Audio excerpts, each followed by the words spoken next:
నమస్తే, నేను ప్రియాంకరావు. త్రిష తమిళనాట ఎలక్షన్స్ పుణ్యమా అని త్రిష గురించి అందరూ మాట్లాడుకుంటుంటారు. తాను తీసిన సినిమాల గురించి కాదు, విజయ్కి ఆమెకి ఏదో సంబంధం ఉందని చెప్పేసి గత కొన్నాళ్ళుగా జరుగుతున్న చర్చ ఇది. మరి ఇప్పుడు విజయ్ తన పార్టీ గెలుపు దిశగా అడుగులు వేస్తుంది, ఆల్మోస్ట్ గెలిచినట్టే. మరి ఈ నేపథ్యంలో త్రిషకి ఏమిస్తారు? ఏ పదవి ఇస్తారు? క్యాబినెట్లో పదవి ఇస్తారా? మంత్రి పదవి ఇస్తారా? ఏ పదవి ఇచ్చిన తర్వాత పెళ్లి చేసుకుంటారా? ముందే పెళ్లి చేసుకుంటారా? ఇలాంటి చర్చ. సో దీని మీద డిస్కస్ చేద్దాం. మనతో పాటు టీడీపీ స్పోక్స్ పర్సన్ సూర్యదేవరలత గారు ఉన్నారు, ఆవిడతో మాట్లాడదాం. నమస్కారం. నమస్తే. భార్యకి విజయ్కి వాళ్ళ భార్యకి మధ్య విడాకుల కేసు అనేది నడుస్తుంది. ఈ నేపథ్యంలో మొత్తం అందరూ విజయ్ సక్సెస్ గురించి ఎంత మాట్లాడుకుంటున్నారో అంతకంటే ఎక్కువ విజయ్ త్రిషను పెళ్లి చేసుకుంటాడా లేదా, ఆయన పార్టీలో ఆమెకి ఎలాంటి పదవి ఇస్తారు అనే దాని మీద కంపేర్ టు జయలలిత గారిని కంపేర్ చేస్తూ చాలామంది చెప్తున్నారు. మీరేమంటారు? అంటే ఇక్కడ త్రిషకి పదవి వస్తుందా రాదా అనే దానికన్నా కూడా ఆవిడకి రాజకీయ అనుభవం ఉందా లేదా అనే డిస్కషన్ కూడా ఇక్కడ మనకి ఇంపార్టెంట్. రాజకీయ అనుభవం అయితే లేదు, కానీ ఇంట్రెస్ట్ ఉన్నట్టయితే కనపడుతుంది. అవును. తన మాట్లాడే మాటలు కానివ్వండి, ఇవన్నీ మనం గతంలో మాట్లాడిన మాటలు కానివ్వండి, తన ఒక మీడియా ఛానల్కి ఇచ్చిన ఇంటర్వ్యూలో కానివ్వండి, ఇవన్నీ కూడా ఆవిడకి రాజకీయంలోకి రావాలి, నేను సీఎంను కూడా అవుతానని అంత గెట్ వాయిస్ కూడా ఆవిడ మాట్లాడింది. ఒకసారి ఒక విలేకరులు అడిగిన దానికి సమాధానం కూడా చెప్తూ అంటే ఆవిడ ఎందుకు ఆ రకంగా సీఎం గురించి వరకు ఆవిడ అంటే అప్పటికి ఆవిడ ఒక ఎమ్మెల్యే కాదు, సీఎం అవుతామనేది ఒక ఇది లేదు, ఇవన్నీ లేదు, కానీ సీఎం గురించి వరకు ఆవిడ ఆలోచించుకొని ఉన్నారు. అంటే ఈ రోజున విజయ్ గారు గెలుపు అనేది సక్సెస్ఫుల్ కంప్లీట్గా తేలిపోయింది, అందరికీ తెలిసిందే. ఆయన గెలిచారు. సో రేపు పొద్దున ఆయన క్యాబినెట్ ఎవరెవరికి ఇస్తారు, దానిలో ఎక్కువ అందరూ కొత్త వాళ్ళే ఉంటారు. ఎందుకంటే మొత్తం అంటే మనం చూసాం, వాళ్ళ డ్రైవర్ కొడుకు కూడా సీట్ ఇచ్చారు. అంటే వాళ్ళంతా డబ్బులు పెట్టలేరు కదా. మామూలుగా అయితే రాజకీయాల్లో మనీ ఎక్కువ ఫ్లోటింగ్ ఉంటుంది.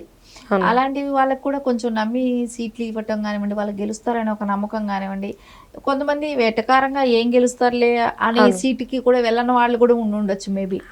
అడగటానికి కూడా ఏం గెలిచే పార్టీ కాదు కదా అన్నట్టు అంత క్రేజ్ వచ్చి డిఎంకే మీద వీళ్ళిద్దరి మీదే వెళ్తుందేమో, పార్టీ ఉంటాయేమో, ఎలక్షన్స్లో వాళ్ళకే మెజార్టీలు వస్తాయేమో అని అనుకొని ఉంటారు. ఇక్కడ వెంటనే చేంజ్ అయిపోయింది. ఇప్పుడు విజయ్ గారు పోటీ చేసిన 2 స్థానాలు ఉన్నాయి. అవును. తిరుచి కానివ్వండి, పెరంబుదూర్ కానివ్వండి, ఈ రెండిట్లో ఖచ్చితంగా గెలుస్తారు, 2 చోట్ల గెలుస్తారు. కానీ ఒక చోట రాజీనామా చేయాల్సి వస్తుంది. ఆ రాజీనామా చేసిన సీటు ఎవరికి ఇస్తారు? రాజీనామా చేసిన సీటు త్రిషకి ఇస్తారేమో, లేకుంటే త్రిషని ఎమ్మెల్సీని చేస్తారేమో, ఎమ్మెల్సీని చేసి ఆవిడని ఒక మినిస్టర్గా చూస్తారేమో, లేదంటే ఉప ముఖ్యమంత్రిగా ఇస్తాడేమో. ఎందుకంటే ఏ పోస్ట్కి ఎవరిని ఇంకా కన్ఫర్మ్ చేసి చెప్పలేదు, ఇప్పుడు తెలియదు కదా. అంటే అందరూ కొత్త వాళ్లే కదా, మెయిన్ అక్కడ ఆ పార్టీలో కూడా అందరూ కొత్త వాళ్లే కదా, కొత్తగా ఎక్కువ శాతం మొత్తం కొత్త వాళ్లే ఉన్నారు. సో ఎవరికి అందరు అంటే విజయ్తో సహా కొత్త వాళ్లే. ఆయన కూడా ఫస్ట్ టైం ఎమ్మెల్యే విజయ్ గారు కూడా. సో ఇంకా అందుకని త్రిషకు వచ్చే అవకాశాలు కూడా ఉంటాయి.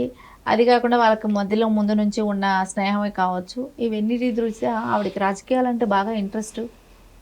దాంతో ఆవిడ ఆశిస్తారు ఖచ్చితంగా, ఏదో ఒకటి మంత్రి పదవి అయితే ఖచ్చితంగా ఆశిస్తుంది.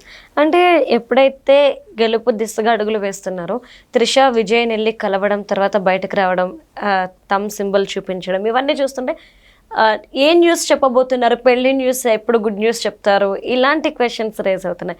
మరి పెళ్ళి ఎప్పుడు అయి ఉండొచ్చు?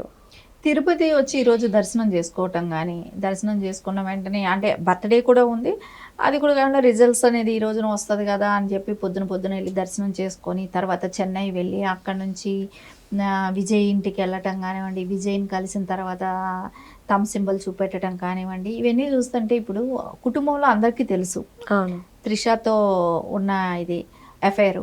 సో ఖచ్చితంగా వాళ్ళిద్దరికి పెళ్లి చేసుకుని ఇప్పుడు డైవర్స్కి ఆల్రెడీ అప్లై చేసుకొని ఉన్నారు, ఖచ్చితంగా పెళ్లి చేసుకుంటారు కదా. నెక్స్ట్ ఒకవేళ ఈ పెళ్ళి అంటే డైవర్స్ రాకుండా ఉంటే అది వేరే పరిస్థితి అవుతుంది. ఇద్దరు డైవర్స్కి అప్లై చేసుకున్నారు కాబట్టి పెళ్లి చేసుకునే అవకాశాలు ఉంటాయి. అంటే పెళ్లి ఎప్పుడు చేసుకుంటారు అని మీరు అడిగేదానికైతే ఖచ్చితంగా తొందరలోనే డైవర్స్ వచ్చిన తర్వాత వెంటనే పెళ్లి చేసుకుంటారేమో కదా. చెప్పలేము, ఎప్పుడైనా ఏమైనా జరగచ్చు. ఎప్పుడైనా అది ఏదైనా జరగచ్చు. ఎవరైనా విజయ్ ఇంత మెజారిటీ ఇట్లా గెలుస్తాడని అయితే ఎవరు అనుకోలేదు కదా. సో దాన్ని కూడా ఖచ్చితంగా, ఎందుకంటే వాళ్ళ పేరెంట్స్ దగ్గర నుంచి అందరి దగ్గర నుంచి క్లియరెన్స్ ఉంది కాబట్టి పెళ్లి చేసుకునే అవకాశమే కనపడుతుంది ఇక్కడ. అంటే ఎంజీఆర్ గారు ఎలక్షన్లో గెలిచి సీఎం అయిన వెంటనే జయలలిత గారికి అప్పుడు ఒక కీలకమైన పదవి ఇచ్చారు. చాలామంది అటు తమిళ్ మీడియా చూసినా ఎక్కడ మీడియా చూసినా సో అప్పుడు జయలలిత గారికి ఎంజీఆర్ గారు ఇచ్చారు కాబట్టి విజయ్ కూడా కంపల్సరీ త్రిషకి ఇవ్వడం కన్ఫర్మ్ అనేసి అంటున్నారు. మరో జయలలితనా ఇప్పుడు త్రిష అయితే? ఖచ్చితంగా తమిళనాడు పాలిటిక్స్లో మహిళలకి కూడా మనం చూసాం జయలలిత గారు వచ్చిన అవకాశాన్ని ఎలా అందిపుచ్చుకున్నారు. ఆవిడ పడ్డ స్ట్రగుల్స్ కానివ్వండి, ఇది ఎవరైనా ఒక మహిళ ఒక ఉదాహరణగా పొలిటికల్ లైఫ్లో ఒక ఇన్స్పిరేషన్ ఎవరైనా తీసుకోవాలంటే ఖచ్చితంగా జయలలిత గారిని తీసుకుంటారు. ఎందుకంటే ఆవిడ పడ్డ కష్టాల నుంచి ఆవిడ నిలబడ్డ స్థాయి వరకు, అంటే ఒక మహిళగా ఎన్ని బాధలు పడకూడదో అన్ని బాధలు పడ్డారు ఆవిడ.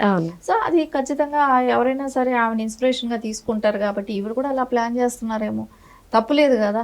రాజకీయంగా ఎదగాలనే టైంకి ఎవరు స్ట్రాటజీ వాళ్ళకు ఉంటాయి కాబట్టి ఆ దిశగా కూడా ఆవిడ ప్లాన్ చేసుకుంటూ ఉంటుంది. ఖచ్చితంగా నాకు కూడా అదే అనిపిస్తుంది, ఏదో ఒక పోస్ట్ అయితే ఆశిస్తారు.